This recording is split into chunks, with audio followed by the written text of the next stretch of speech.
వక్ఫ్ పేరుతో జరుగుతున్నటువంటి విచిత్రాలలో మరొక కోణం. ఆ, వక్ఫ్ అనేది వాళ్ళ బొట్ల ఎప్పుడో పుట్టినటువంటి సంస్థే.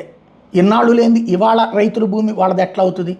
తాజాగా తాము తరతరాలుగా సాగు చేసుకున్నటువంటి సుమారు 300 ఎకరాల భూములను స్వాధీనం చేయాలని వక్ఫ్ బోర్డు ట్రిబ్యునల్ నోటీసులు పంపించిందని మహారాష్ట్రలోని లాతూర్ జిల్లా రైతులు ఆవేదన వ్యక్తం చేస్తున్నారు. వాటిని వక్ఫ్ ఆస్తులుగా పేర్కొంటూ ఛత్రపతి సంభాజీనగర్లోని రాష్ట్ర వక్ఫ్ బోర్డు ట్రిబ్యునల్ నుంచి 103 మంది రైతులకు నోటీసులు వచ్చినాయట.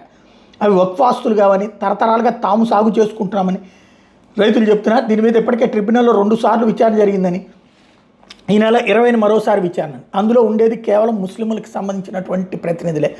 వాళ్ళు అది వక్ఫ్ అనినే మాట్లాడతారు. అదేమంటే శివాజీకి ముందు ఉన్నటువంటి మొఘల్ రాజులు అది ఇచ్చారు, అప్పుడున్నటువంటి వాళ్ళకి ఇచ్చారు అని చెప్తారు. ఆ లెక్కనైతే ఈ దేశం అంతా అంతకుముందు ముస్లింలే పరిపాలించారు కాబట్టి అంతా వక్ఫ్ అని చెప్పినా ఆశ్చర్యపోనక్కర్లేదు. రాబోయేటటువంటి రోజుల్లో వక్ఫ్కి సంబంధించినటువంటి సమస్యకి ఇట్లాంటిదే కారణమవుతుంది.